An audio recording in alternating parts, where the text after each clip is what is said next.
मेरो गाडी चाहिँ पुरै हिउँले चपेटिसकेको छ अनि लगभग 1 फुट हेर्नु आँट्यो हिउँ परेकोले। यस्तै छ, बल्ल बल्ल मैले डकमा हालेको छु।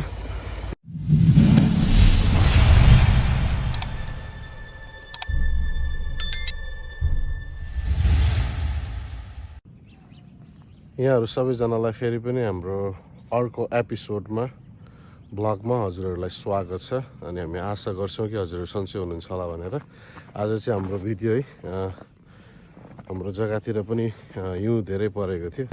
अहिले चाहिँ है लोड दिएको थियो, त्यही भएर लोड टिप्नु जानुपर्ने। मेरो गाडी चाहिँ पुरै हिउँले चपेटिसकेको छ अनि कोही भए पनि यसो सफा गर्दैछु। सफा गरेर गाडी स्टार्ट गरेको छु। अब यसो हावाहरू भरिसके पछाडि अनि त्यहाँबाट निस्किने हो लोड टिप्नलाई। हिउँमा गाडी सोराइ भइरहेछ है, एकदम हिउँ परिरहेछ अहिले घरतिर चाहिँ। बाटो चाहिँ स्टिल यस्तै छ है, अलिक राम्रो क्लियर भएकै छैन, सोरेको पनि छैन हो, त्यसले गर्दाखेरि यस्तै छ है। उहाँ तल चाहिँ मान्छेहरूले हिउँमा रमाइलो गरिरहेछ। खराब छ है अहिले चाहिँ। अब यस्तै छ, अब लोड टिप्नु जानुपर्ने, त्यसले गर्दाखेरि बिस्तारै बिस्तारै अघि बढिँदैछ। यहाँ चाहिँ युएस हाइवे हो, 85 बिजनेस भइरहेको छ अहिले। यस्तै छ वरिपरि चाहिँ गाडीहरू एउटा दुइटा कुद्दैछ, कुद्नु चाहिँ तर पनि कुदाउनु एकदम मुस्किल छ है। खाली डाली छ तीमाथि अनि एकदम चिप्लिरहेको छ गाडी चाहिँ।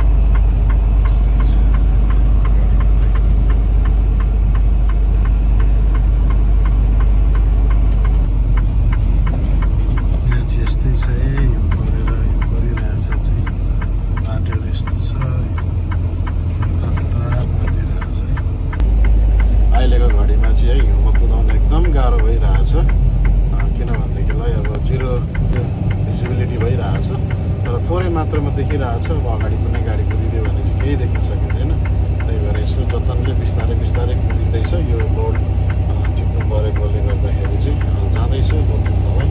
अब हेरौँ कम्पनीमा मान्छे आएको छ छैन, काम गर्नेहरू आएको छैन भने त अब लोडै गरिदिँदैन, लोडै क्यान्सल हुन्छ।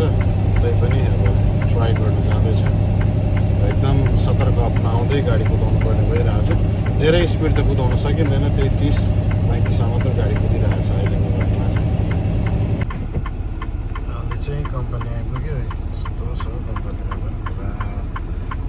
अब कसरी ब्याक गर्नुपर्ने हो, त्यही होला डगहरू चाहिँ। हिउँ चाहिँ एकदमै धेर पऱ्यो है, लगभग 1 फुट पर्न आँटिसक्यो। त्यही भएर लास्टै गाह्रो भयो।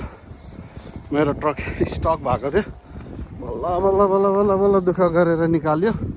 यस्तै छ हिउँमा चाहिँ। अब गाडी स्टक हुन्छ है। मै पनि हिँड्दाखेरि लगभग मेरो जुत्तैहरू पनि सबै भाँसिरहेछ। यहाँ चाहिँ अहिले म हिँडेर आएको जस्तो साह्रो छ है।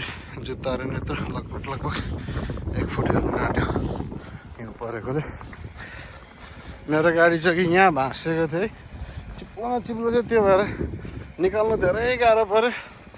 झन् पछि सरेको भएर उयो झन्डै फ्यान चाहिँ बोक्यो है, त्यसले गर्दा एकदम रिस्की भयो। बल्ल गाडी निकालेँ।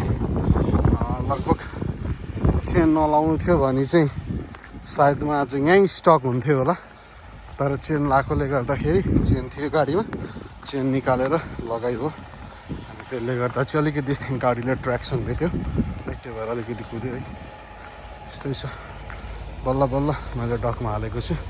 यहाँ देख्न सक्नुहुन्छ है मेहनत। जस्ट चेन लगाउन दुःख भयो, लगभग 1 घन्टै लाग्यो चेन लाउनलाई। तर जे जस्तो भए पनि चेन लगाइसके पछाडि भनेको फाइनली डकमा ल्याउन सफल भए है। अब आशा छ कि उनीहरूले चाँडै नै लोड गरिदिन्छ भनेर है। यस्तै छ, स्नोमा चाहिँ अहिले रेड दिएको छ है। हिउँमा गाडी ब्याक गरेर हाल्नु निकै गाह्रो छ, गाडी ब्याकै हुँदैन। अनि चेन लगाएको कारणले मात्र यो गाडी ब्याक भयो है। डकमा हालेँ, यस्तै छ वरिपरि चाहिँ। यत्रो रास छ है। यहाँनिर मैले मेन्युभर गर्दाखेरि अलिअलि बाटो भयो हिउँमा बाहिर। यस्तै छ है त गाडी कुदाउनु चाहिँ एकदम गाह्रो छ है हिउँ परिरहेछ भिजिबिलिटी चाहिँ 0 नै भन्दा हुन्छ 0 छ त्यति साह्रो देखिँदैन कि बिस्तारै बिस्तारै बढिँदैछ अगाडि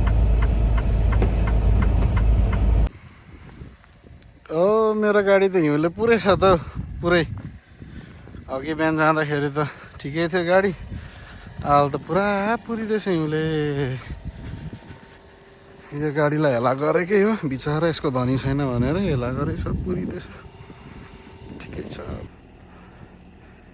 लगभग मेरै घुँडा आइसकेछ हो हिउँ त मेरो गाडी झन्डै पुरिएछ नि हो यहाँनिर अब यो गाडीलाई निकाल्नु पो कसरी भन्ने भयो त मलाई किनभने अब यहाँ यस्तो हिउँ छ हो अब निस्किन्छ निस्किँदैन यो मेरो सानो गाडी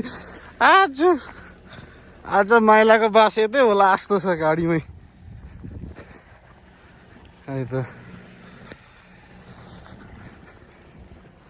यहाँ ट्रक ल्याएर अहिले राखेको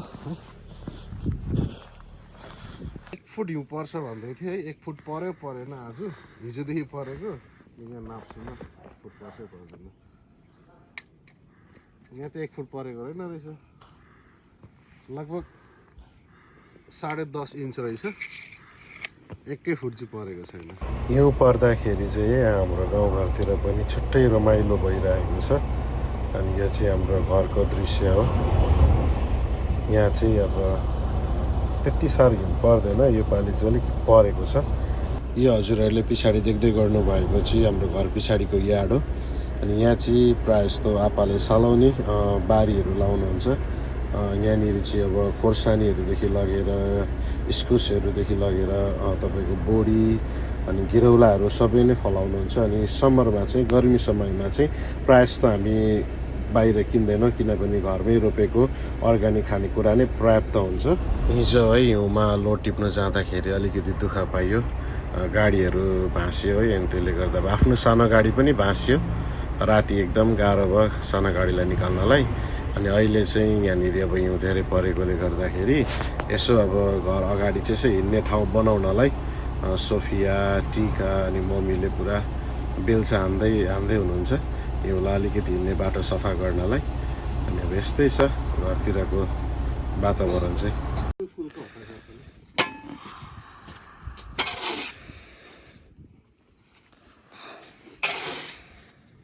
नेपालमा बेल्चा हानेको बिर्सेको रहेन नेपालमा बेल्चा हानेको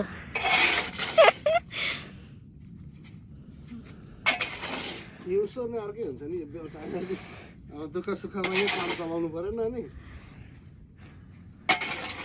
यसो हिँड्ने ठाउँ चाहिँ खाली भयो नि हुन्छ आजको भिडियो चाहिँ यस्तै नै थियो अनि हजुरहरूलाई धेरै धेरै धन्यवाद हाम्रो भिडियो अन्तिमसम्म बनेर हेरिदिनु भएकोमा अनि हजुरहरूलाई हाम्रो भिडियो कस्तो के लाग्छ प्रतिक्रिया दिन नभुल्नुहोला साथसाथै हजुरहरूले कमेन्ट पनि गर्न सक्नुहुनेछ अनि फेरि पनि हजुरहरूको सामुन्ने यस्तै भिडियोहरूको साथमा उपस्थिति हुने आशा अनि अपेक्षा गर्दै यो भिडियोबाट बिदा लिन चाहे बाई बाई अनि हजुरहरूको दिन शुभमय बितोस्।